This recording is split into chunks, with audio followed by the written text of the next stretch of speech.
It's episode 181, Seti Bimco, part 2, The Revenge, episode 180. Seti Bimco, the show where we celebrate Seti Edward Bimco, who travels the world and makes all the children happy on the holidays. Ugh. Right? I don't think he should be allowed near kids. And this week, George, it's the last international movie. And I think you'll agree. I found a great one. This was something special, Tim. Indonesia, Lady Terminator, 1988. Yep. 11 years after Star Wars. Thought I forgot. Disputed that. I've read both 88 and 89. We'll talk about that. Okay. Hey, every week we start the show with an age-old question about revenge, George. And it's the holidays. Oh, the holidays edition. Yeah, it's gonna be good. Yep.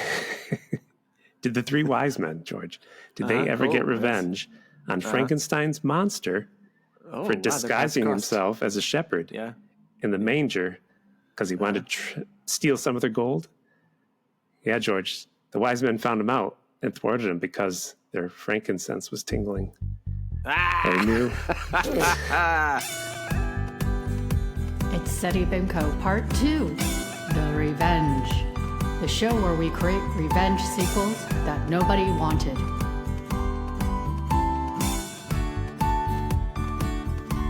Did because it's Seti Bimco, Part 2, The Revenge. It is. We'll talk about revenge sequels when we're done talking about this movie.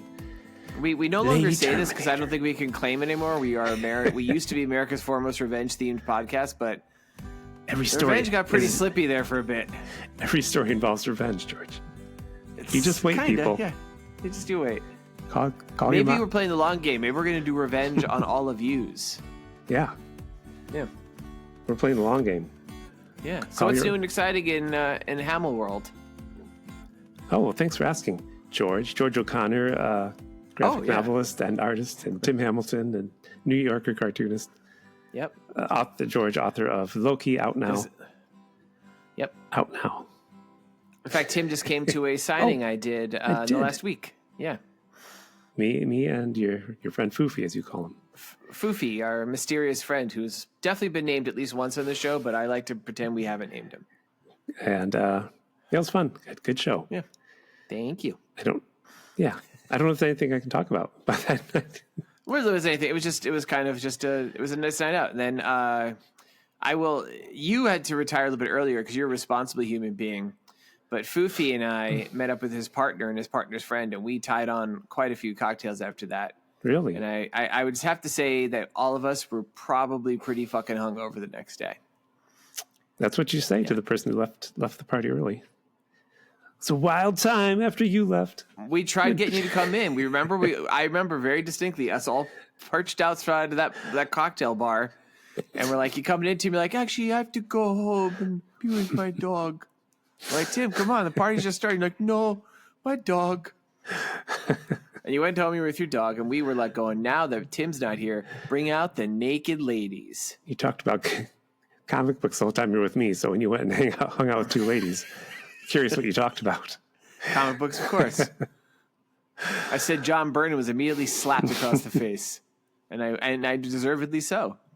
Well, the only thing that really happened with me is I was in Midtown. You hate these stories because I don't go there much. Yep. Oh, I love these stories because a lot of times, just like I was in Midtown, I saw a person talking to another person, and they were animated, and I watched them for a while, and then they walked away.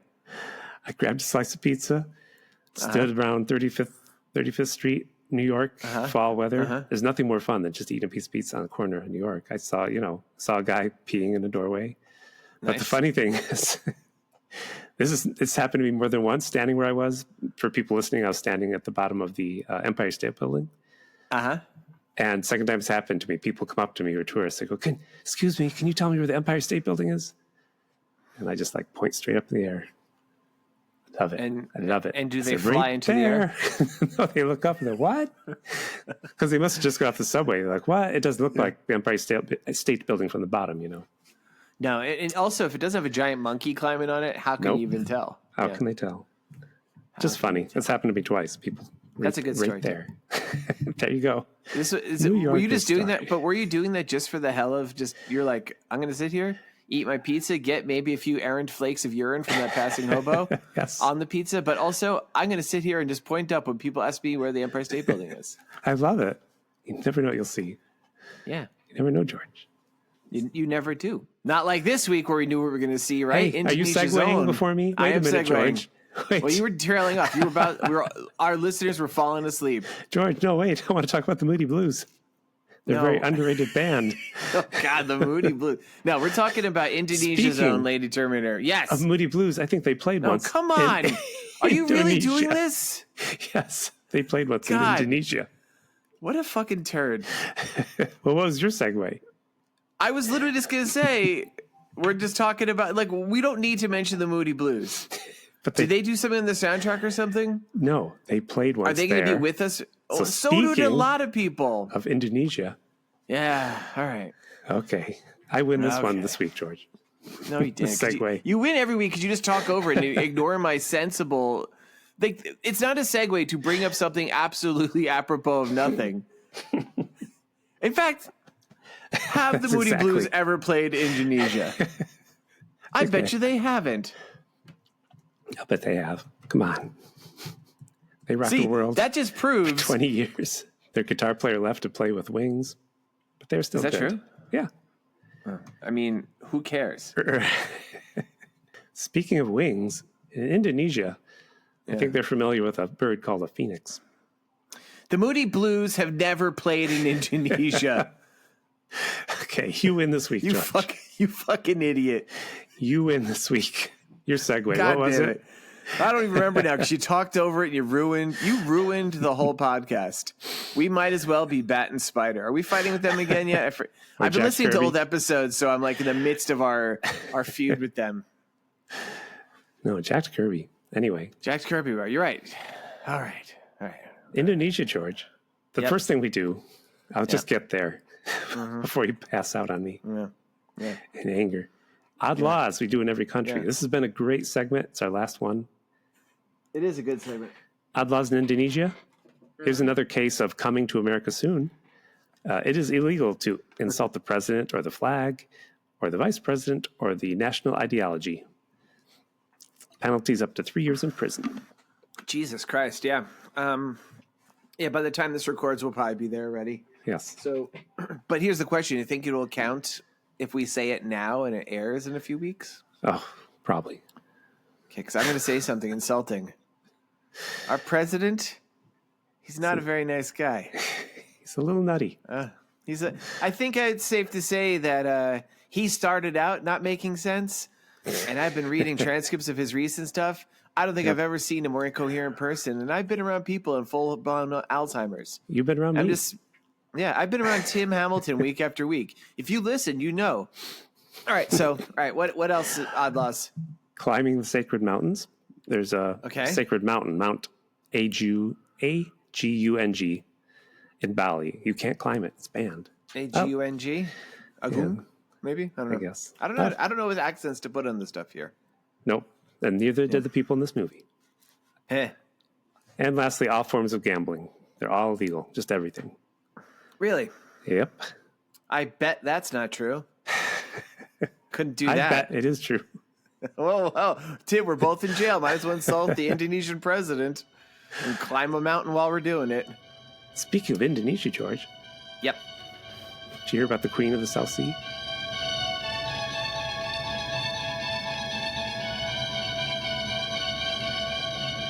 You want to talk about the movie? Yeah, let's do it. Should we talk about it? So, this movie, it was called Lady Terminator in English. There was 2 separate releases of this. I'm sure you saw that, Tim. No, I'm sure. Yes. We saw the American release. There's certain characters are played by different actors and stuff in this, and there's more nudity in the American release because apparently Indonesia is much more strict, conservative in it with that. It was actually released in Indonesia under the name, and apologies, my Indonesian doesn't exist. It was released under the name Pembalasan Ratu Pantal Selatan, which I entered into a Indonesian to English translation online, and it's the real name of this movie is Revenge of the Queen of the South Coast, which that kind of tracks. It's a better name. Lady Terminator is a better. We would not have seen this movie if it weren't called Lady Terminator, I think. No. Yeah. We saw the Indonesian version, I guess. It's not too much nudity. No, we definitely saw the American version. Oh, really? That's how much nudity they could add. I don't think the Indonesian version has any. I see. And certain, like the guy in the opening scene who is seduced by, he's played by a completely different actor. He's played by a Caucasian guy in the American version, which is what we saw. Wow. Also, I guess in the Indonesian version, they're all speaking Indonesian. Yeah. That's probably a big clue too. We heard a dub version. Ooh, should I read the real quick? Should I read the synopsis I copied off IMDb? Sure. That's what I copied. It's pretty succinct and good. All right. The spirit of an ancient evil queen possesses the body of a young anthropological student who then goes on a murderous rampage. Yeah. Yeah. There's disputes as to whether this film was released in 88 or 89, so I bet it was like a December release or something. It was directed by someone named H. Tujut Dijali, written by someone named Carl Krunewaz off of a story that is called Revenge of the Queen of the South Coast. But I didn't do George, which seems like we would have done. One of us looked up to see if this is based on any real mythology, which I totally didn't do. I didn't either. I feel like I had a hard time catching names. Like Queen of the South Coast, I got that. I mean, but that doesn't sound like a mythological character, right? Well, I mean, an Indonesian mythological character that maybe we haven't heard of. Yeah, we stupid white people don't know about. Yeah, well, I bet they don't know about American mythology. No. So I typed it in, and there is a character called Nyai Roro Kidul, who is a supernatural being in Indonesian folklore. She's the queen of the Southern Sea in Sudanese and Javanese mythology. The movie added the snake and vagina part, I guess. I'm just seeing that right now. I'm scanning really quick. So, that's another difference between the American and the Indonesian versions. No snake. The snake enters through her navel in the Indonesian version. Interesting.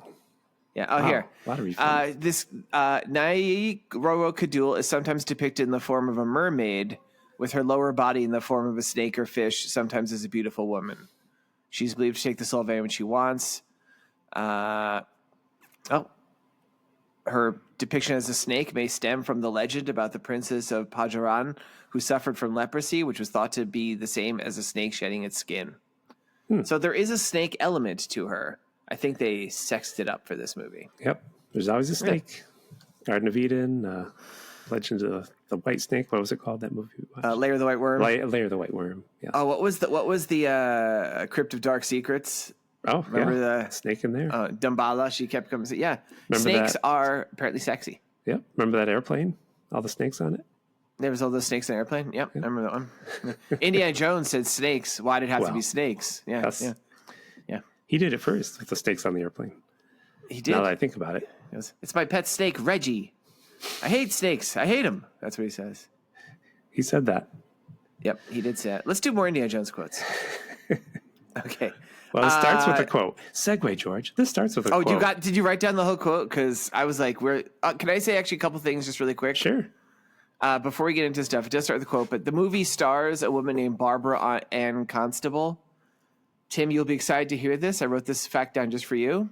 She was a November Pet of the Month in the Australian edition of Penthouse magazine. Australia? Oh, wow. What was she? What of the month? What'd you call it? Pet? Apparently it's called Pet of the Month in Penthouse. That's terrible. Yeah. No, it's even worse. She was only 19 at the time. Oh, double terrible. Yeah, disturbing. So calling them a pet, though. Yeah, that's in Australia. Do they call them pets in American Penthouse? I think so. I never knew that. I think they do. Yeah. I don't look at those magazines, George. Wait, what are they called in Playboy? I thought it's just the Playboy Bunny or the centerfold. Oh, is it a Playboy Bunny? Okay, now I'm getting confused. Something of the month. I've definitely heard Penthouse Pet. So I don't look at those magazines, George. I think she was of British origin, but she grew up in Southeast Asia, which is how she and I guess that segued into Australia. She has 3 fun quotes I wanted to share from IMDb about the making of this movie. On the making of Lady Terminator 1989, that's what they said. Everybody was smoking joints on the set. People were off their nuts. I don't know how they got anything done. On performing her own stunts in Lady Terminator, I had so many near misses, like half car bodies flying through the air and missing me by 2 centimeters. I nearly got killed so many times during that film. And then finally, I've seen it since with friends over a few drinks and just laughed all the way through. It's a crack up. People are like, "That's you? That's weird." I know. It's a crack up. A crack up. There's some good Britishisms like speckled in there. Well, they filmed it. It was vodka. I wouldn't think they'd be smoking joints filming this in Indonesia because their drug laws are a little more strict over there. But I guess, I mean, it seems like probably a lot of this, like, sometimes a nation can have very strict laws, but then like very lax enforcement. Yeah. I bet you if you spread a few bucks around in the right spot, they would just like take a walk. Like the fact that she's mentioning like chunks of cars and stuff flying through the air, missing by centimeters, probably speaks to somewhat lax law enforcement. So, all right, let's go to the actual movie. Now they got the back stuff out of the way. I wanted you to hear she was a penthouse pet since you bring up Playboy Centerfold. It's like every single episode. No, once every 5. It's called the Playmate. Tim. Playmate of the month. That's what Playboy. Playmate. That's you're right. Okay. And Playboy bunnies are like I guess that was the women who worked in the old clubs. Yeah, his club, his house. And Playboy boys were. Never heard that. Let's not. All right. Voiceover. Movie opens up. Oh. Sometimes the past should remain in memory. And I didn't write the rest of it. It was something else. Oh, shit. That's all I wrote down, too. There was a whole lot more of kind of like stuff that you could hear Yoda saying and just like. And we're looking at like an old castle on a seashore. Like it's very Indonesian looking, like a traditional castle. It looked okay. Yeah, it looked good. I mean, you take advantage of where you're filming, right? Like that would cost a lot of money if you were filming this in, say, New Hampshire. But if you're in Indonesia, you could probably just drive to a historical site and just be like, there it is. Yeah. Background. Yeah. I'm going to tell people this film did spend money on guns and car crashes and but not on acting or dubbing. That's all the money went into guns, cars. Which is funny you say that because one credit I did notice when we were watching it, there was up front in the credits when they listed a dialogue coach. Oh, wow. They had an Indonesian name, so I don't know if that was somebody who was like I don't know if like Barbara Ann Constable, for instance, she seemed dubbed, right? That wasn't her real voice. Yeah, it did seem to be not her real voice. I mean, everyone was dubbed in this movie. Because everything they said was stilted. It was all written by the same person. Doesn't look very happy now, does it? Very interesting. Yeah. And some of them are Indonesian in appearance, and then some of them were like clearly European or, like Caucasian implants, like Barbara Ann Constable. So then we go inside the castle, and there is a woman, like a queen. She's fully clothed. You can see through her top, having sex. Cablasto. Kinda. Oh, yeah. Maybe Cablasto. It's debatable. She had kind of like there was kind of a floral print. It might have just been like a convergence of leaves giving you an image of something. And she's sitting on top of a man who's clearly wearing underwear, but they're having sex, despite the fact they're both through 2 layers of clothing, which is a neat trick. This guy, the faces he's making, like what the fuck? That's pleasure, George. That's not pleasure. That's not. I don't know what this. That's the face of a man who has just borrowed human skin and is pretending to be human for a day. It's like, this is face you make during sex, right? Like it's so alarming. And like we see him grinding for like 2 seconds, then suddenly like a geyser of red blood shoots up from his what we presume would be his. It's only like his like neck up. We don't really see it, but like blood from down below is hitting him in the face, and he dies. And she gets off him and she goes, "Is there any man who can satisfy me?" And he's still wearing. By the way, when she gets off him, he's wearing pants. Still wearing the pants. She's still fully dressed too. And George, yeah, I want to ask you: is this a list already? Why does this man have sex with his pants on? Yeah, it's a list. Sorry. Oh my god. All right, why does this man have sex with his pants on, Tim? If he has sex with his pants off, his legs get cold, George. If he had sex with his swimsuit on, it would look silly, George. Yeah. And he usually wears his official lovemaking suit while having sex, but he was embarrassed to wear the suit because it had a big hole in the crotch. So, there's no reasons. Would have helped, though. Although, clothes is very permeable in this movie. They are. She has a bunch of female assistants who are just kind of sitting there. I love this line. They carry away his body, and they just go, "He's so heavy." I'm like, oh, it's like body shaming this guy who died with his pants on having sex. He wasn't heavy. They said he was. It was such a weird bit of dialogue. And should we say what happens? Because they don't really ever make it more clear. Oh, no, I guess they do in the next scene, right? Yeah, we find out later.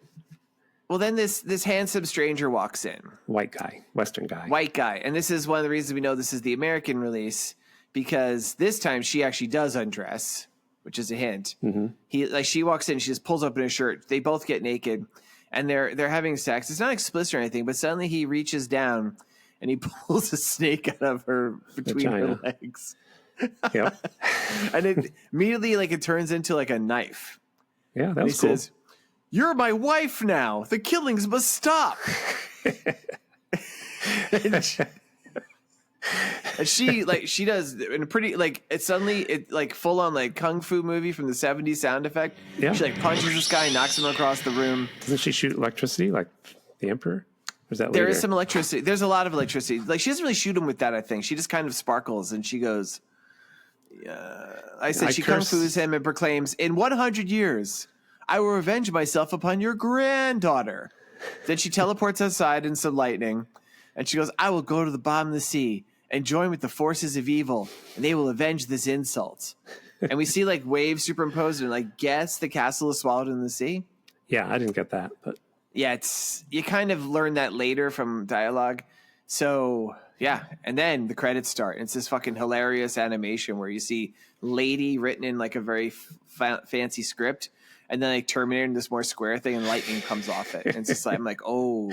And that's what Tim had written to me. Tim watches first. He's like, "This is the best movie." So I'm like, I see what Tim likes this. Because of the lightning. There's a lot of, if you are a fan of Force Lightning, that old kind of 80s effect of where people would just literally draw cartoon lightning on stuff, you will love this movie. So we meet Barbara, that's her name. She's going to be a big character in our movie. She's researching the South Sea Queen. Her name's not Barbara. Oh, I hope so. It's Tanya. No, the actor's name is Barbara. The character's name is Tanya. I swear they called her. Oh, I must have looked. Did they call her Barbara a lot? I'm looking right now at the IMDb. Yeah, it's Tanya. Well, Tanya's... I feel like they don't say her name up front. And just judging from the beginning, we see this. I'm like, oh, is this 100 years later? Is this the granddaughter? That's and she's in a library. Researching about the South Sea Queen. It's her thesis. On the South Sea Queen. Yeah. And she's in what I thought was maybe a bookstore, but then you can see it's a library because there's clearly all little labels on the sides of the books, and it's filled with stuffed reptiles. I missed that. She's looking at them. I guess when she's first looking there, she is wearing a shirt that really emphasizes her nipples. Cold in the library. I mean, I feel like she's wearing. I didn't notice. No, are you kidding me? Must be my TV has bad quality. My computer is turned down too low. I'm going to check that. You really got to turn that up one of these days. She's her nipples are sundials casting shadows. You can tell what time of day it is. Good one, George. And she's talking to the guy who's the librarian. He's this Yoda. Old dude with a beard. Yeah, he's tall Yoda. I'm sorry to say this, folks. This guy, as an actual human being, not wearing makeup, did look like a tall Yoda. It was a long beard. He was odd looking. And so she's an anthropologist, right? And he's talking about the myth of the Sea Queen, and she goes, "This is the best line of dialogue. You speak of myths and legends in this day and age? I'm an anthropologist, huh?" Yes. I think she says, "I fear no books." So he lends her a book she's been looking for, which is just in a library, which looks like it's got the Dewey Decimal System. Aside from the dead lizards everywhere, it doesn't seem that weird. And then she's like, "Now with this book, I'll be able to find the truth behind the Queen of the South Sea." And in case you're wondering why I'm speaking like this too, let me stress, this woman is of English descent, Caucasian descent. It's dubbed in a weird way. It might be her voice. It might be someone's, but it is dubbed in a strange voice. Very cartoon character. Because when she walks out, she goes, "That man was creepy, but I need to finish my thesis." Yeah, to herself. Next scene, all of a sudden, she's in a bikini on a boat with some old man she calls Captain. And she's looking to dive to find a dagger which is in the castle that apparently sunk in the sea. It's in the beginning, right? Yeah.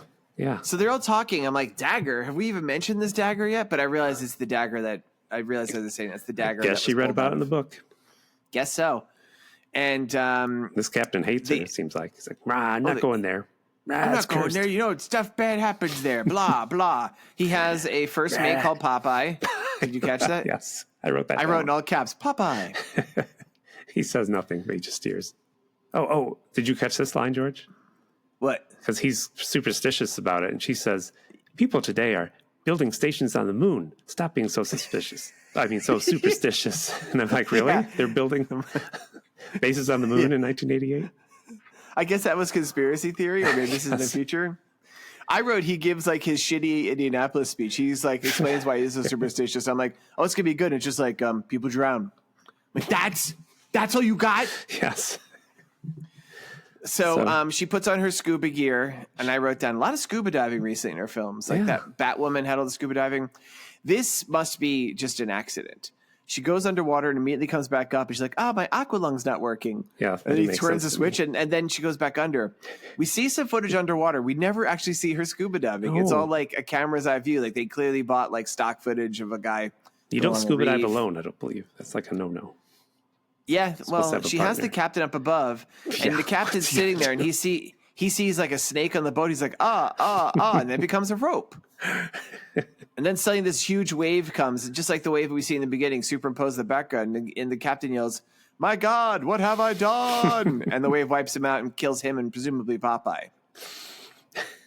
And they've been noticing that didn't he say, why Tanya underneath. Okay. Why have you forsaken me? Why have you forsaken Father, me? why hast thou forsaken me? And then he turned to Popeye and says, "You'll be with me in heaven later." Yes. Or whatever the fuck that shit is.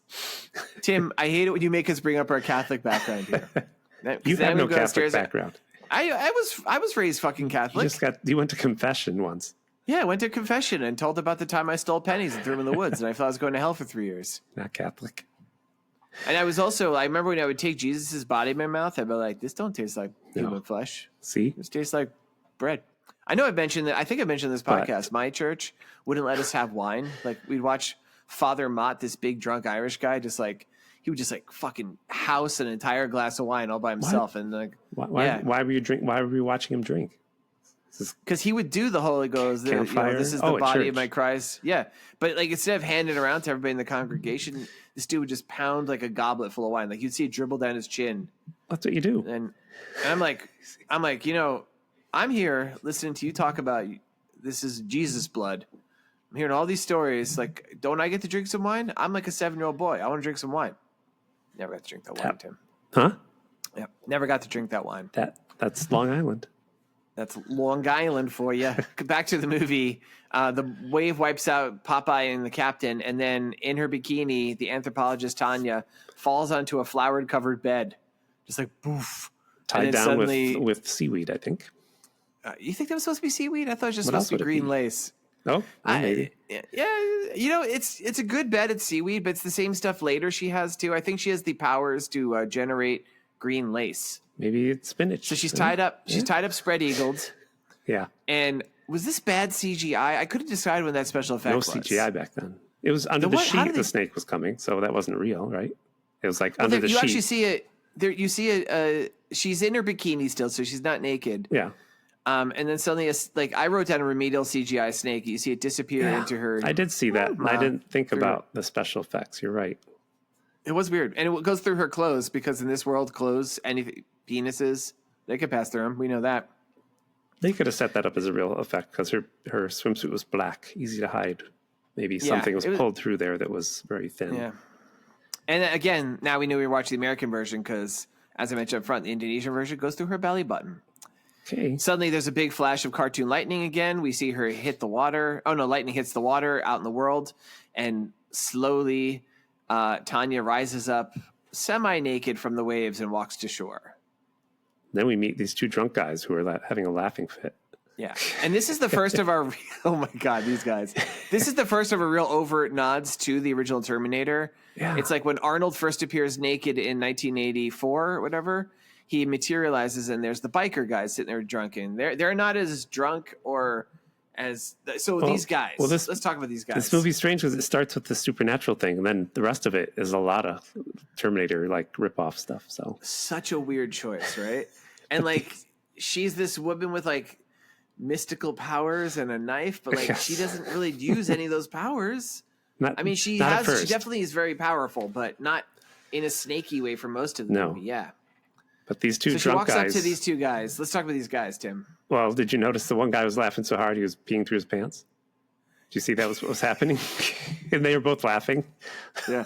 Hey, that's pretty amazing. Jim makes it sound like this is something you could miss. Like, this is the focal point of the scene. The one guy, they're both laughing hysterically. She made me think of that quote from Barbara Ann Constable at the beginning about they were all smoking joints and laughing so hard. I think this was not planned. I think she was walking to these guys. And one of the guys is just straight up pissing into the air. Through his pants. Like, just a constant stream throughout, like, this 2-minute scene. Like, it's just like, he's like, ah. And he yells, God, I need a woman. I'm like, fuck yeah, you do. And George. Yeah. List. Call back to the guy having sex with his pants on. Why was this guy peeing with his pants on? Got a few reasons. If he peed with his pants off, his legs would get cold, right? Oh, it's the same list. I love this. All right, go on. If he peed with his swimsuit on, that would look silly. It would look silly. He didn't want to wear his nice urination tuxedo because it had a big hole in the crotch. That was pretty good, Tim. Segue. So the two men are mentioning as they're so drunk that they're pissing in their pants and laughing. Or not drunk. I guess they're high. Maybe they're drunk. Yeah. Yeah. They mentioned the South Sea Queen, and this naked lady walks up, and they're just like, "Oh, she's supposed to be naked. She has a bottom on. You're not supposed to see." We'll say that. I saw her topless. Did you see a different version? I saw her topless. You see her boobs throughout this whole movie. Oh yeah, okay. You don't see her bottom boobs. Check on so that. to speak. Boobs. Yep. I'm bad at female anatomy. And so without even really thinking about it, the guy's like, oh boy, a girl, just like what I wanted. And the one guy, and one of them goes, well, go on. You're not going to catch AIDS. Don't understand why they put that line in there.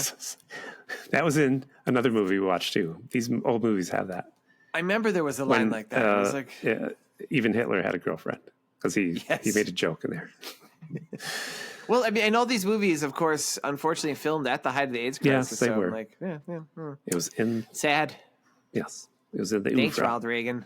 Yeah. So the guy goes into his car. He's like, the two guys like, oh boy, we're going to fuck her. And she's just not really saying anything. And like one of them's like, you want a threesome? And the guy, the dominant guy who just pissed himself goes, wait your turn. And the guy's like, oh, sloppy seconds. The guy who pissed himself was the first person? Yeah, he was the first one. Wow. I made special note of that because I'm like, that guy is disgusting. He was showing his dominance by peeing through his pants. I actually feel like it was supposed to be that he was just pissing, not through his pants. But because this movie couldn't show it and they just didn't have control of the camera. I don't know. I thought I saw his pants on. But he definitely had. He's holding like a little tube in front of it. If you look, like it's clearly not his penis. Yeah. So he goes into the car. And I think there's like yelling, and the one guy outside's like, "Man, can't wait for it's my turn." Well, he hears it. He thinks it's all exciting, but she's actually killing him, biting his penis off, I guess, with the snake in her vagina. With the snake in her vagina, yeah. Boy, we're gonna say that a lot. Then she comes out and she taps the guy on the shoulders, and she does like a "come here" thing, and he's like, "Oh boy!" And so then these two fuck outside, and then it's pretty much the same things we saw in the prologue thing, where like they're fucking through their clothes. Yes. And then suddenly blood spurts on his face and he dies. How was his expressions? I didn't pay attention. He was better. They clearly saved this guy. They're like, when they were doing the casting call, like they were like, this is one of the good parts in the movie. You're the guy who gets his penis eaten on the beach. You're really going to carry the film for this scene. And then she walks up, she steals the leather coat of the first guy because they're like weird punks. Yeah. His body falls out of the car in case we didn't realize he had died, and she walks off into wherever. She didn't get guns from them, did she? No. She gets guns somewhere, but pretty soon. I guess so, because then she walks up to what I thought was a police station, but it was actually like just a heavily guarded hotel. And Tim, did you see what was? So there's a control room. They see her walk in, like we have an unwanted guest. That's right. Yeah. And they send a guy to go get her. But did you see what they were looking at there, Tim? Wow. One of the guys was looking at a Playboy. Oh, that's right. Tim, I decided to steal your thunder. Go ahead. I didn't do anything with it. Yeah, I know. I want to end this gag, so I'm writing my own. End this gag. It was the July 1988 version of Indonesian Playboy. And do you know who the centerfold was? What's it called in Indonesia, George? Playboy. Playboy. Yeah. Okay. All right. Playboy who does Do you know not who the gamble. centerfold was? Who was it? Margaret Hamilton. For the Wicked Witch of the West? Oh, see, I thought it was maybe this makes sense because I thought maybe it's just someone who's related to you. Because her likes are being wicked. Yeah. Her dislikes are falling houses, getting wet. Oh, and little dogs too. And her biggest turnoff, Tim, What? fake Playboy centerfold list. All right. So in the hotel, Tanya, who we now know is the Lady Terminator, just walks into a supposedly locked room. Security's dispatched, which is probably where she gets the gun from. Yeah. Is this where she meditates? Yeah, she's toplessly meditating. She's doing Ghostbuster type effects with like lights floating. I wrote the exact. Yes. Tim, this is what I wrote verbatim. Topless, a necklace now forms on her chest as she stares at a painting of the South Sea Queen, while Ghostbuster effects happen as lightning arcs in her eyes. It's exactly Ghostbusters. It looks like that. And the painting kind of flies off the wall at her. Yeah. There's a hilarious bit when all the cartoon animation is just drawn all around her nipples. Did you catch that part? Like lightning all around her boobs. That's what happens when you're taking notes. Yeah. And then the guard knocks on the door and she just yanks him into the room, and then that's it. This was all on camera. Yeah. There was other guards there watching. They liked it. And they never looked for this guy again. Now at this point, because this movie is confusing, right? Well, this is important. In the hotel room, she watches a video of the other girl who's going to be. Oh, you're right. Her name's Erica, and she's a rock star. Coming up, yeah, did we see that part yet? I haven't noted here that she watched that. They give a hint of that. Because she was turning the channels and she saw Traveling Wilburys, their first album. Yeah, there's Traveling Wilburys there. Yeah, R.E.M.'s Green. Yeah, R.E.M.'s Green. Mm-hmm. So yeah, she saw it. It's a big part of the plot. Yeah, I had I guess I accidentally deleted it because I wrote a whole thing about it. Oh yeah, well no, she's while watching I wrote while watching Meeting. It's a typo. It's while watching MTV. Yep. There's a woman on there. I thought when we meet that character later, because the bad painting of the South Sea Queen that doesn't really look like a real person flies towards her. When we see this character again later, I thought it was her transforming into her. Oh. Because they're wearing the same necklace. Gotcha. But they explain that. So now we've been following a somewhat linear plot, like the story of Tanya. Plot is perfectly fine in this movie. No, we then cut to the white guy ordering a beer in a bar. Yep. And two tough guys come in. With the most hilariously dubbed American Southern accents. And the stupidest line. Overacting so hard. I've never seen this. They say, do you serve beer in here or just milk? And they say this, they look at the white guy next to them like, it's just milk. And then they immediately start harassing this girl there. And then the white guy just gets up and beats them up. His name's Max. I call him White Cop throughout because we're revealed that he's a cop because his two buddies, Snake and Tub, I think. They were going, police brutality. Snake has the most insane mullet. He does. And Max goes, it's the single worst delivery I've ever heard in any film. And we watch Seti Bimco films. I didn't even show my badge, he says. It's so rough. And this guy, he is a Caucasian in appearance. I don't think he's dealing with the language gap, but the way he delivers this doesn't look very happy now, does it? Very interesting. I checked at his IMDb. You want to guess how many other films he appeared in, Tim? No more. Fucking none. Oh no. Yeah, that's right. This guy was quite. He was. If you're listening, I'm sorry. I don't think that was his voice, but I don't know. Yeah, I don't know. So we learn he is a cop, and then suddenly it cuts to he goes over and talks to the girl who he just saved from these weird Southern thugs. Yeah. And then all of a sudden he's rubbing a photo of her. I'm like, wait, was that a flashback? Did you catch that was a flashback? I didn't catch that. When I typed notes, I missed little parts. I had to go back and addend this. Yeah. That was him imagining when he met his wife, who he mentions later was raped and killed. By an ex-con. by next con. So suddenly, with no 5 years later, no anything, it's like the next day I thought, and now he's in like dress clothes and he's walking into like a building and there's two other guys. They're like, well, we have stuff on a triple homicide. Yes. And they're like, I think he says, so he said he's been seeing more, I don't know what he said, seeing more bodies than hot dogs lately. It's such a weird line. Yeah. So we learned they're cops too, and now he's in Indonesia. He was in the United States. And one of the cops who is an Indonesian native says something about hating hot dogs. And white cop goes, we've seen more dead bodies than you've eaten hot dogs, so shut up and eat. What the fuck does that mean? I don't know. End of scene. I had to jump up at this point and hit pause because all this shit, if you're listening and be like, this is coming at me too fast, this is how it was for us too. I had to, like, the amount of nonsense that was popping off the top of this film, like, I can't keep up. So I had to stop just to write all these notes that were happening. Yeah, me too. So I hit play again after this, and now we're introduced to like a third thread of movie with these 80s looking women like leaving a mall. Jazzercise class. They do look you're right. And one of the girls is named Erica, and like she's like the news is meeting her there because she's gonna be famous soon on some rock show. Yep. And she's wearing the exact same necklace we saw appear on Tanya. Yeah. So I'm like, oh, so this is Tanya. Tanya took on the form of nope. No. Nope. They go look at jewelry, and I didn't understand this.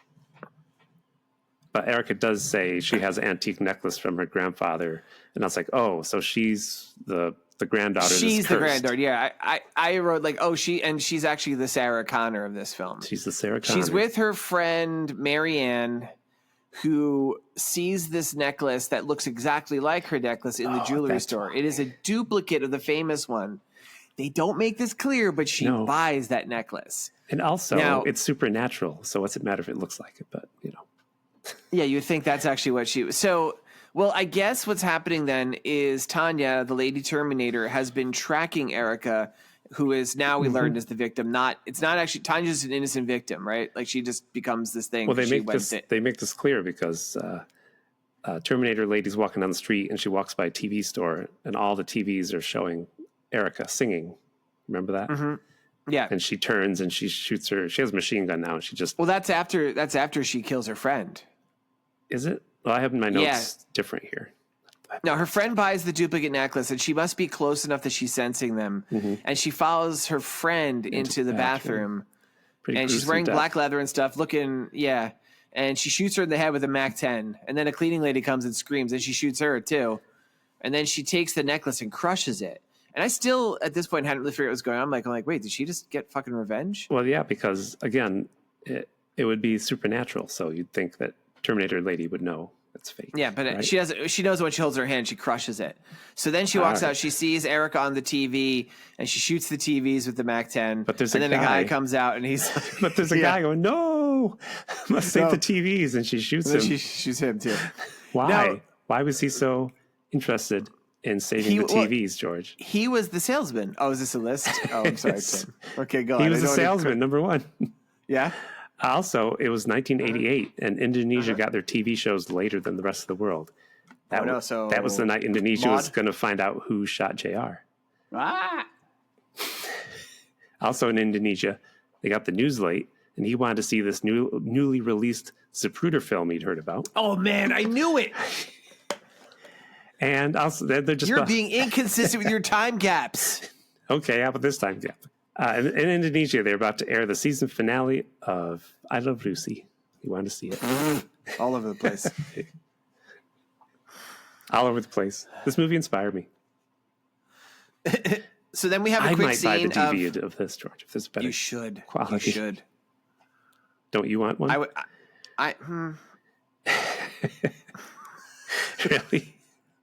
I don't know. Like, I had fun with this one, but... I don't know. Like there's people. If you listen to this, you know a lot of times I buy DVDs or Blu-rays of these films.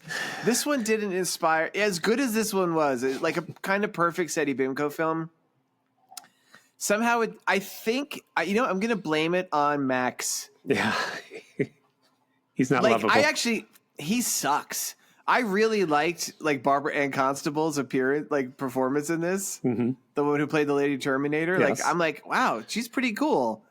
I like great squib work. There's a lot of fun stuff in this. The male lead sucks so hard that I was like, every time he was on camera, I'm just like, shoot him. I know. And his friends. And his friend. Well, his friends I was okay with. Well, it depends on the friends. Yeah. Some of his friends I like, some of his friends we'll get to it. So suddenly we see an old man meditating on a beach who pulls out a knife and goes, Erica. And honestly, this is probably racist to me. I thought he was the old dude from the library at first. Because he had the same big long beard. He's not. He's not. Oh, God. So we're both racist. Okay. But man, folks, they both had the same weird long beard. Yeah. This guy really was acting like a Yoda. He's like Yoda type character. So, all right. Then we go to the police station, right? Yep. The cops this and their buddies are observing 3 bodies. Not the 3 bodies we just saw getting made. No. Actually. No. They're the ones from what are the... They're the guys from the beach. They showed us his face. Why are there 3? I think she killed someone else. I don't remember. Yeah, we must be forgetting someone.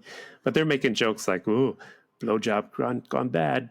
Yeah. Just making fun of these dead guys like that.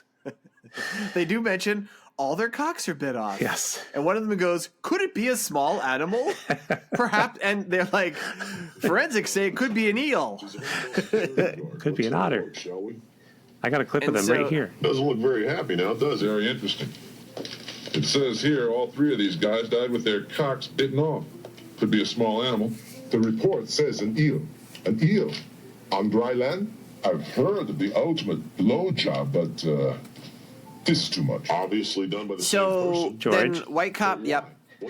List. What other jokes do they make about their dead bodies, George? What other joke? Wow, Tim, you did a lot of lists this week. I did. They make fun of the one guy who's wearing his urination pants with an embarrassing hole in the crotch. Okay. They laugh about one guy who has a list of his favorite albums in his pocket. They're from 1988, and his number 1 album is Lincoln by They Might Be Giants. Oh, oof.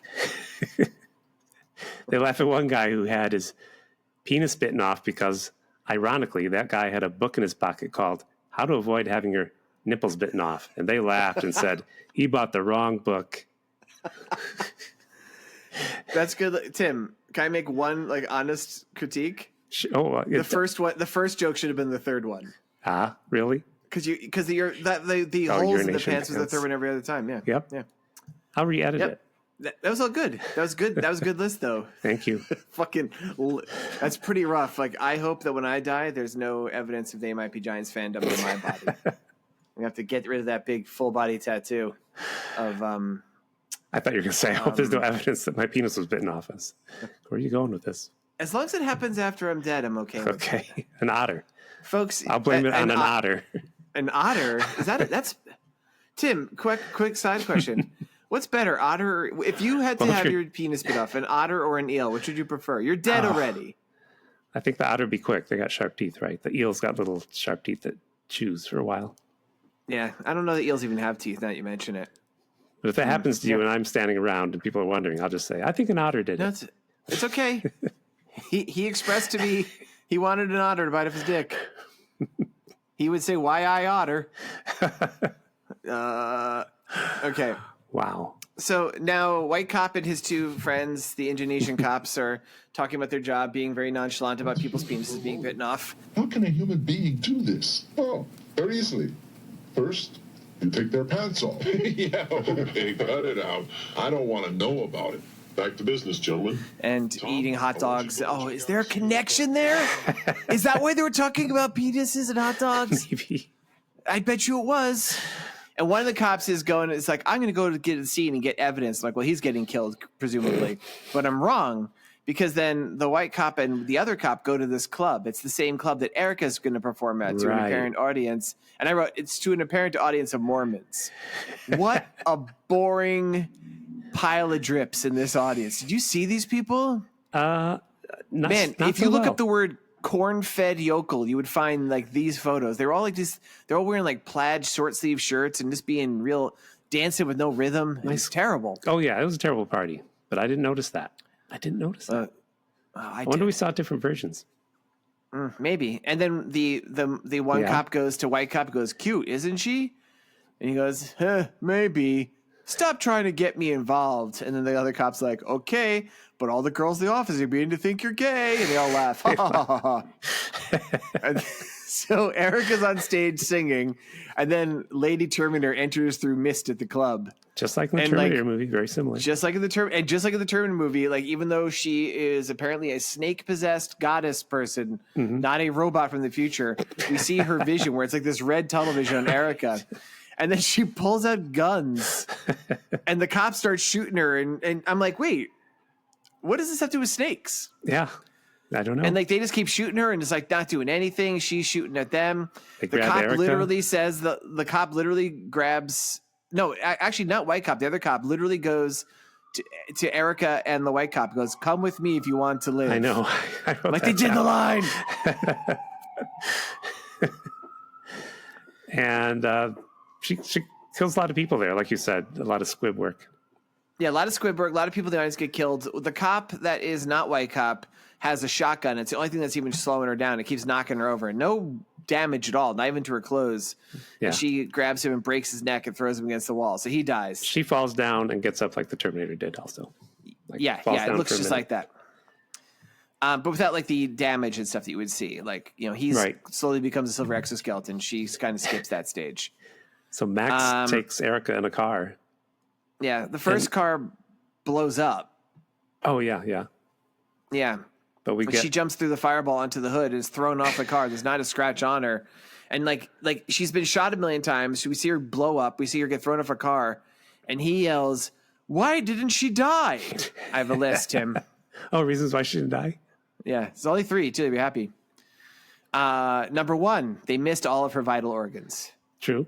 Even though she got shot like 90 times, she just never hit her vital organs. Number 2, they're actually just firing blanks, it turns out. Okay. And the number 3 reason why she didn't die, the movie would have ended early. Nice. Yep. It's a pretty bad list, actually. Should have left it out. I'm leaving it in.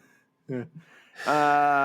Erica but that was a and cool Max, effect, her on the hood. I said they spent money on doing things. Although now we hear she almost got hurt. That she was on the hood for a while they drove around. And we also learned, I guess, that she was doing her own stunts. Ooh. There's one scene at the end where it's clearly not her. I'll talk about when we get up to it. Oh, wow. But yeah, I guess she was doing her own stunts and stuff.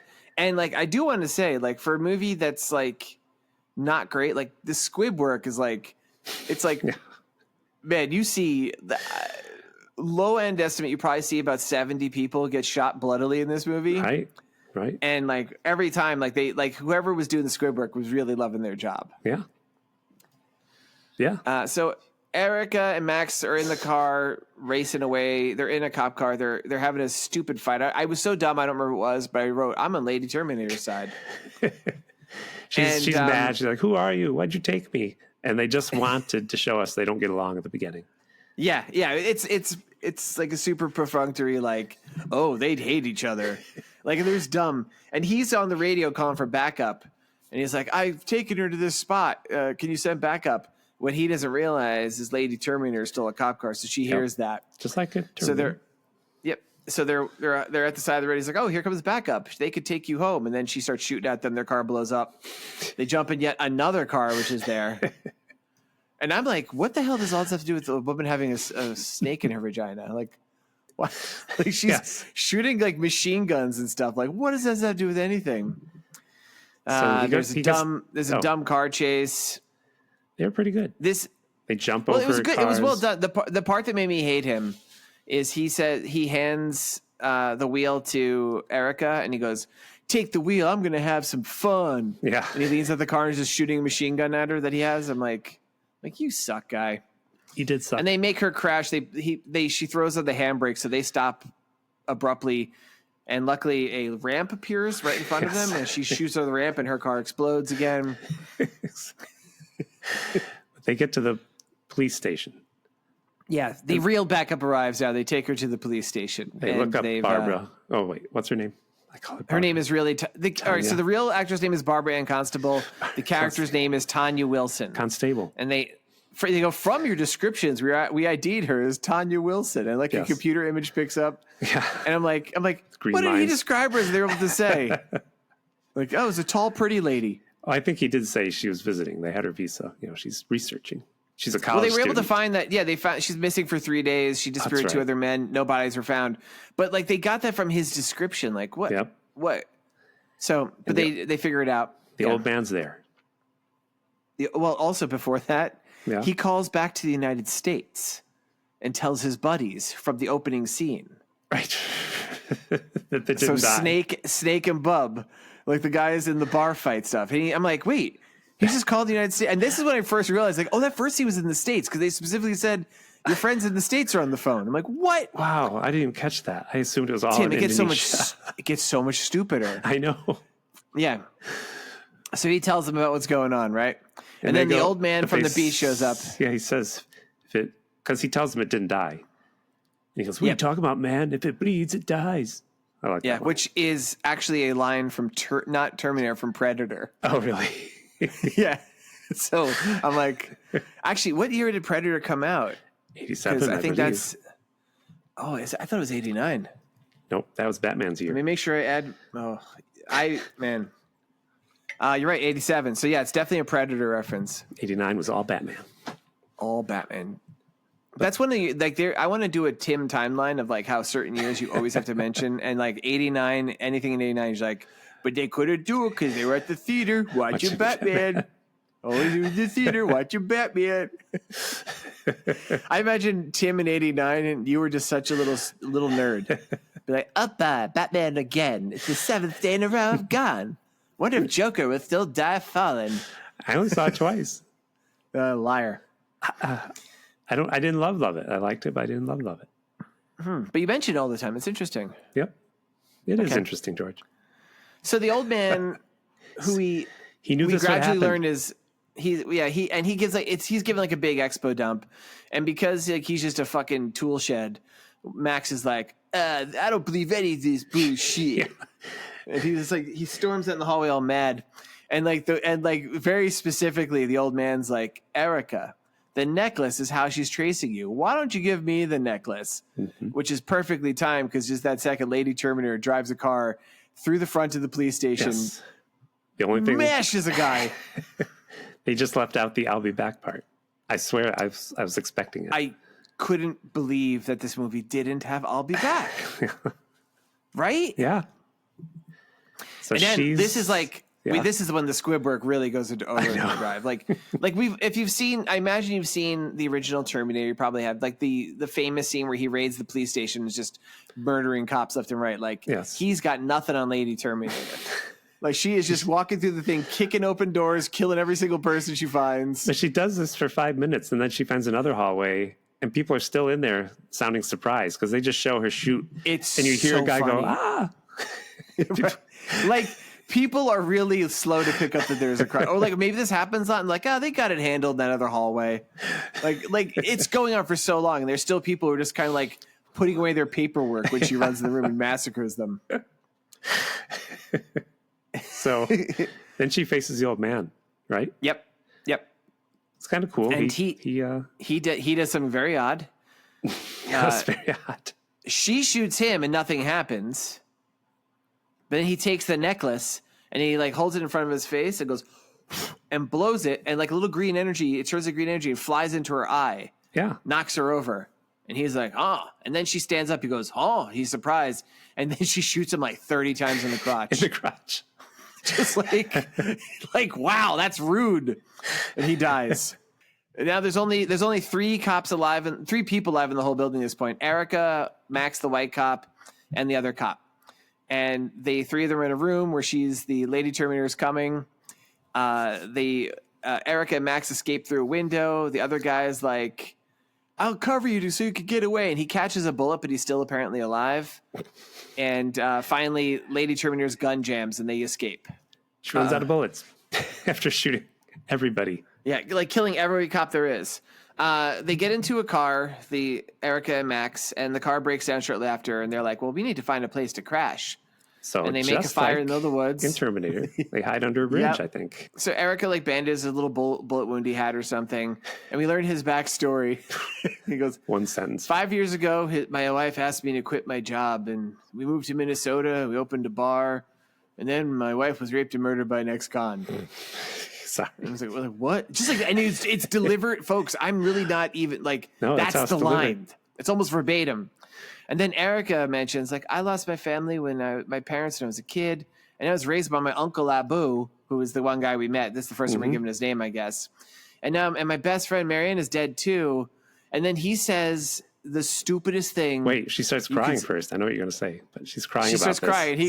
He puts his arm and goes, it'll look better in the morning. Guy! I was so struck, Tim, that I stopped the movie and I wrote a list of other dumb things. The only other things that may be dumber to say in the situation than that. Say. Can you imagine? Me. Yes. All right. Number 1. You know who else is dead? John F. Kennedy. Number 2. No use crying over spilt milk. No. Number 3. He holds his finger over his nose. Can I offer you a breath mint? Oh, jeez. Number 4. Uncle Abu, that's the name of the monkey from Aladdin. Number 5, sorry, I zoned out. Were you saying something? And number 6, which is really appropriate. Hey, you want to fuck? Because then she comes back and she goes, damn it, can't you see I'm crying for you? I don't know what that meant. I'm crying for you. I guess they compared sad stories and she decided his was worse. Yes, I guess I so. don't know. I think hers was worse. Then they start making love. Yep, they start kissing and they fuck outside while there's a Lady Terminator after them. A very awkward scene altogether. I wrote this seems like a very normal reaction to what they've been through. He's seen his entire workplace wiped out, his best friend killed. She's like, they've all just gone through unimaginable trauma. Like, so you think this makes sense? No. I think this is. I've never been this horny in my life, and I will never be that horny. This is so awkward. And that's a good cut to this next scene, actually. Wait, George. Yeah. Interrupt your segue. List. This was an awkward sex scene, as I said. There's only a few other sex scenes more awkward than this one. Oh, man. I hope there's a hole in somebody's underwear. Fingers crossed. The night Eric Trump was conceived. Oh. That time. All right. That time the Tin Man asked Dorothy to lube him up with his special oils, and she agreed to do it. Oh, and he said, oil can. And the second night Eric Trump was conceived, as the first time didn't work as they forgot their pentagrams and blood rituals. Those are your awkward sex scenes. That was good. Now we see in a hotel room, Lady Terminator is meditating toplessly, and in the bathroom she cuts out her eyeball for no reason, right? It seems like. No, because the locket went into it. Oh wow! Oh wow! Yeah. Sometimes I'm like, this movie's so stupid. I'm just writing things down. No, I mean honestly, yeah, because the locket flew into her eyeball, and that's the only thing that wounded her. She takes this scalpel. It's actually a pretty good special effect. Yeah, again, I will say this: even if you watch the original Terminator, the fake Arnold Schwarzenegger head, not great. When he cuts his eye, looks worse than the fake Lady Terminator head. Like, this was really well done. It was. But she takes the scalpel, cuts her eye out, like she's cutting out a part of it. But then next scene, she pulls out this giant eyeball. She runs it underwater, and it sparks. And I guess that washes out the amulet. Okay. And then she puts it right back in, and then she stares at the camera. Then she calls room service. And speaking of the horniest, like, I will never be this horny. No. This guy comes, he goes, I have your breakfast. And she goes, come in. And she's lying like mostly naked, face down the bed. She just has green lacy stuff on her. Like, this is why I think one of her powers is generate this. And she just does the come here gesture with her finger. And this dude, without saying a word, in the most manic look on his face, immediately starts tripping down and like jumps on her. And like 2 seconds later, dies. He turns into one of the Three Stooges. Like, yeah, he looks like it's like the way like it's like a monkey fucking. He's so excited. Like, this guy is so like, it's just like. Do you leave his pants on? I think so. He's definitely wearing underwear. Yeah, of course. Now, Tim, I want to read you a line from Goofs and IMDb. Oh, did you find that creepy guy? It's probably the same creepy guy. In case we're referencing the creepy guy who in the Seti Bimco movie that we did, Embrace of the Vampire. Many movies. Oh, with him especially. Embrace the Vampire. There was a guy in Embrace the Vampire who like did a minute by minute breakdown of how much and what parts of Melissa Milano's naked body you could see at every set. It was insane. This guy just wrote in Goofs, Tanya is clearly wearing white underwear in her nude scenes. Yeah, she's wearing white. So she's fucking through underwear. He's fucking underwear. It's magic. So in the morning, Max calls his cop friend. Right. The one from Indonesia who survived, the only person who survived, who doesn't seem that upset. He's getting bandaged up. He's like, I'm okay. And I called your friends from the States. They're on their way. I missed that too. I thought those guys lived in Indonesia. Like, They're just on their how way. close? Indonesia, I'm betting, is a 16-hour flight from the United States, depending where you're coming from. So, like, okay. So then they're in a mall because every fucking scene is in a mall. I guess Indonesia's time was just malls. And they split up. Suddenly Lady Terminator appears. Yeah. They split up and Lady Terminator tracks. He splits up to make the phone call. I guess he doesn't want to hear what he's saying. And then Lady Terminator appears and she's just killing all these random passerby getting squibbed. They meet up, they escape. There's this guy that looks like Snoop Dogg smoking in a car. They're at an airport. They steal his car. And then they drive the car to an airport. They crash a bunch. So now they're running around on the tarmac of the airport, and she's still in the car, and they're zigzagging, and she's like riding after him, shooting at them. And suddenly a helicopter shows up. It's his friends from the States.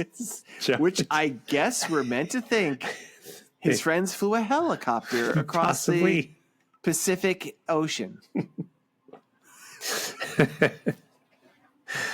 Maybe they flew in a bigger helicopter. And then, maybe there's a U.S. territory nearby we're being ignorant of or something. They're military. So it's his buddies. They shoot these rockets and it blows up the plane that I guess they were trying to get onto. And it looks like it blows up Lady Terminator's car, but doesn't. And his cop buddies get lowered down from the helicopter. We see the guy with the mullet and shit. It's so fucking funny. They do the fist grabbing. They do the four-way predator arm flex. You've seen it. Carl Weathers, Arnold Schwarzenegger do this. It's like four guys doing this, but like four average-looking guys. Not Carl Weathers, not Arnold Schwarzenegger, just four dudes. So it's not like giant biceps, just four guys like grabbing arms. They go, let's kick her ass. Right. And they cut to the guy in the helicopter. His mouth is moving. They never bothered dubbing any dialogue for him. Now the cops are suddenly in an armored vehicle. Yes, they got an armored vehicle. Like, where did that come from? The end of this movie kind of turns into Looney Tunes. So the mullet guy is riding around in the armored vehicle, and he's playing chicken with like her Lady Terminator in her car. Yes, he's shooting at her. She's shooting at him. Yeah, and he's able to ram her in a way that she can't. Yeah, he's yelling "Wahoo!" just like he's one of Sergeant Fury and his Howling Commandos. He rams her so her car can't move. That's right. She's stuck in the car. Out. He's squishing her. But then he finally sees, she's not dying. Well, no, he jumps out, runs away, and one of them fires a fucking bazooka. And it hits the car, the armored car, and two nearby gas trucks, and it explodes. Yes. And they yell, and he yells, "Yeah, eat it, you bitch!" and they're all watching, all the guys, and Erica and Max. And Erica goes, "Let's go home now, honey." Yes, and they're married.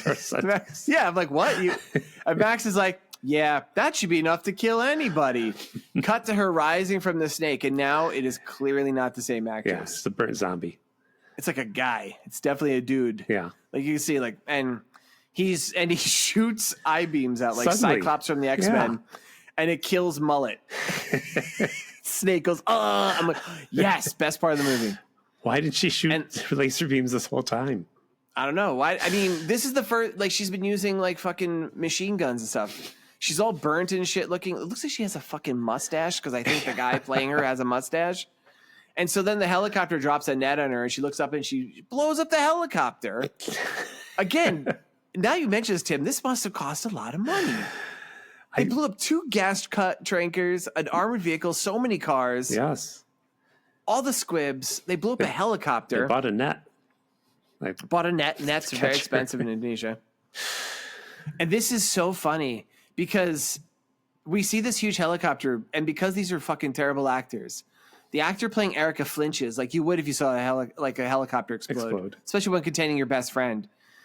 Max just stares ahead like a turd. Doesn't have any reaction. No, they cut to his friend who has this mustache, and he goes, "Tim, my buddy." Yeah, that's right. And I looked up that character's name according to IMDb is Tub. So Tub, not given a name elsewhere. He hated it when I called him Tim.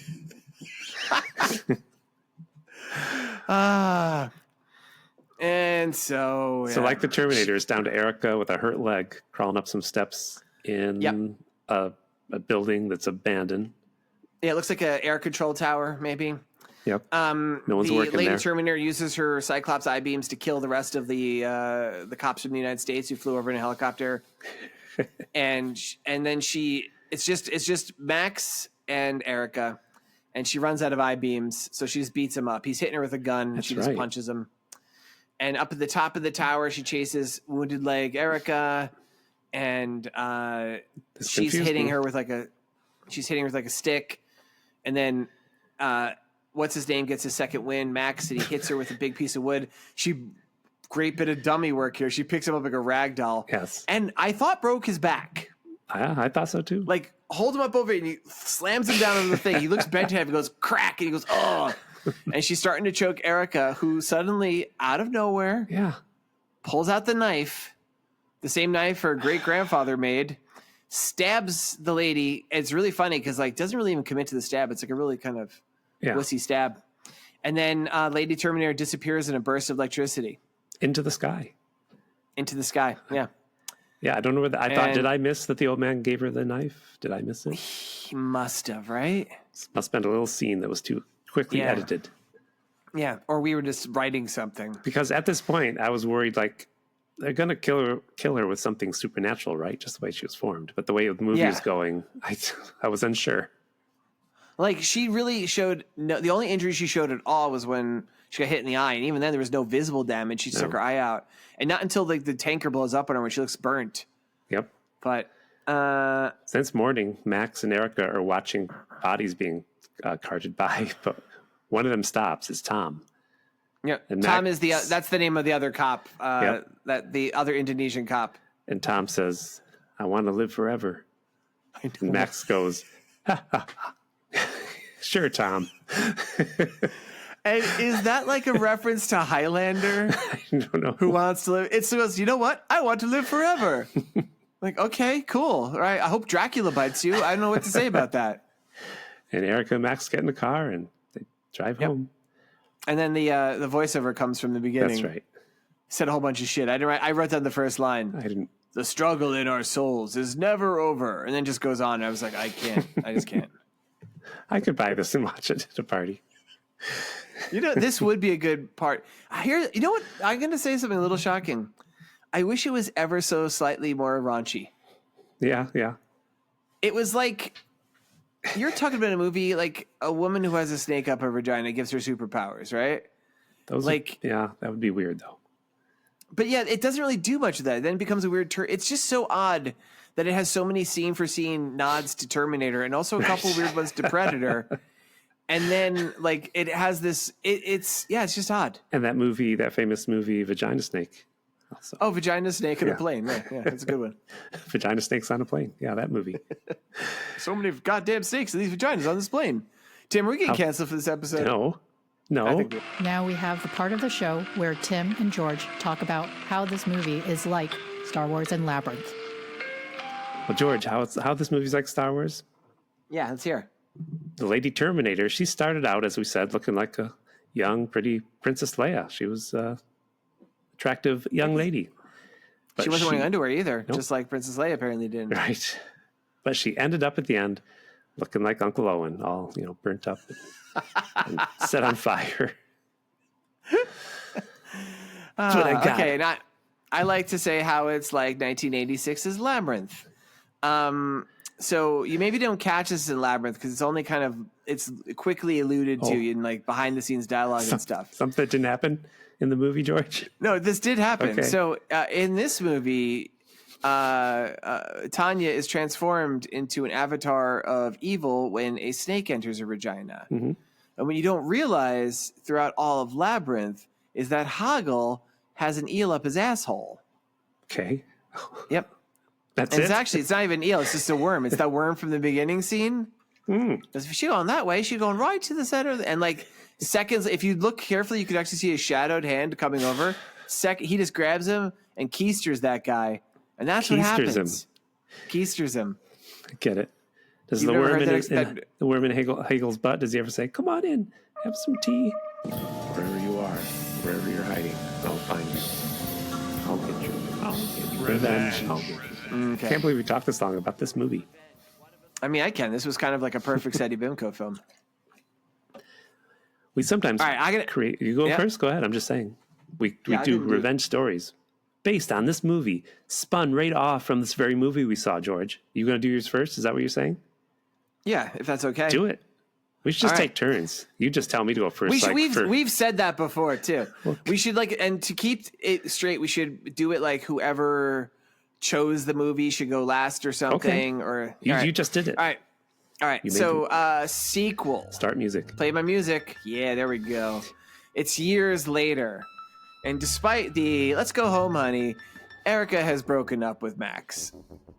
They were together for a while, but they realized that their relationship was born out of horrendous trauma. I suspect. And there's Max just sucks. But unfortunately, they did have a kid first. His name is Squiggly Jones. Yeah, Squiggly Jones. Yeah, Squiggly Jones. It's a weird Indonesian name. It is. Well, they were trying to meet halfway, you know? I mean, Erica's not exactly a very normal Indonesian name either. Okay. And Max, what the fuck? And so she's living as a single mom, but she's like a big pop star or something maybe. So she's doing okay. Still, but she's walking through one of the endless malls that apparently comprises all of Indonesia. Yeah. And ahead of her, she sees Tanya. Oh no. She's in her black leather. She's stalking towards her, and she's like, "Holy shit!" And she like just starts falling over and running away. And she's getting up and scrambling, and she's got Squiggly in front of her, and she's shoving Squiggly, but he's all like Squiggly, and Squiggly's like, "Ma, who's that?" And she sees in front of her, returned from wherever he had gone to, is Max. Wow. He's back. Yeah. Okay. But then he shivers silver. And because like the effects are bad, it looks like they just put like silver tinfoil over him for a second. Okay. And Tanya she gets over and she starts blowing away Max, just shooting him. And all these big holes are forming and they just keep closing. And she goes and she turns to Erica, goes, "Come with me if you want to live." Right? Right. And so they go into this hotel room, the same hotel room from the beginning, right? Okay. But Tim, what did she say to her? She said, "Come with me if you want to live." Oh. They start fucking. Now we're canceled. They do some scissoring, but they're wearing their underwear on. But then a snake comes out and kills Erica, and that's the end. Oh, I thought you were going... Tanya got revenge. No, I did a sweeve. A sweeve. That's a new word. It's a weave and a swerve. You thought I was going to do the entirety of Terminator 2. No. But I wanted to play off the idea of "come with you want to live." Yeah, she's not from the future. Done that bullshit. She just made silvery version of that of Max's distraction. She just wanted to come with her and die. So I'd have see, you had the baby, so I thought this was leading to baby Terminator, Lady Terminator. No. No, it's just that's like John Connor, Squiggly Jones. Just like John Connor. And then she takes him and drags him in the sea and drowns him. Puts him on a big hook and catches a fish with him. Okay. The end. I've ended the music. Yep. I've ended the music on this story. Play the music for 5 more seconds. No. No, I want to. There's a good bit coming up. That story doesn't deserve. That was a good story. So my story. Let's hear your story. Start the music. So Tom told Max. Who's Tom? Tom, told Max he wanted to live forever. Oh, he was the cop. Yeah. Okay, thank you. He's the cop one that who lived. Who was the oh, nice. And Max said, "Sure, buddy." But you know what happened to Tom? Later that day, he died in the hospital. Oh. And Max. I wish that was your whole story. The end. That is. Well, Tim, that concludes our world tour. An idea we could visit again in the future. That did yield a lot of excitement. Or maybe, it doesn't have to be official. We could just choose movies from all different countries. We could. We'll go over the new system in the new year. All right. Because this was our holiday episode. The new year, next week's holiday episode is the last one before our break, and Cablasto. And I'm not going to be on it. Cablasto will be here. And you know what Cablasto wants to watch for the holidays? What? It's a classic, I guess. So 2003, I forget when this came out. Love Actually. I guess it's some sort of rom-com that everybody hates. Yeah, I know it. I'm trying to remember which one it is. I'm glad I'm missing it. I think it's the one where they started the meme where people hold up signs. They come to your door and they hold up a sign saying, I love you. Oh, Tim, that looks really bad. Yeah, there's somebody holding a sign, to me, you're perfect, it says. Yep. That started that whole meme. Yeah. Wow, yeah, it's got a lot of English people in it. Is it a British film? It must be. It's all about British actors. Hey, George, I checked the mail. There is no mail, George. Oh, that's good. I hate mail. I like hot dogs. I've seen more dead bodies than hot dogs. You better eat the hot dogs. All right. You. All right. Happy holidays, everybody. Whatever religion you may celebrate, be it.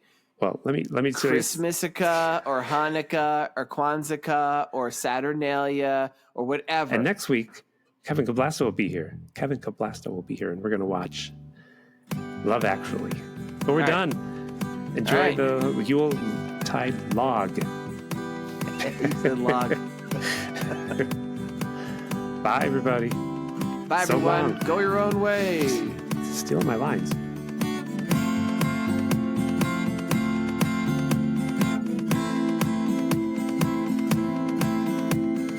This has been a Pity Party Line production. It's a party line. But Max shows up just after he died with a gift for Tom, a copy of the popular book, How to Not Get Your Penis Bitten Off, because of their big adventure they just been on. That's what that guy didn't have. Yeah, that's right. And Tom's sister, Lisa, she's at the hospital, and she's mad at Max for not getting him a copy of the very popular book Tom wanted, called How to Live Forever. She's pissed. She says Tom explicitly voiced his desire to live forever. But Max points out the doctor's probably partially to blame, as he owns and is holding in his hands a book called Most of My Patients Don't Live Forever. Most. I mean, some have. That was great. I should have ended it back there. She says... You could have. She says... Tom explicitly voiced his desire to live forever, but Max points out I'm sorry. My document did this. Tim, go and through magic of editing, end it at that one line. No.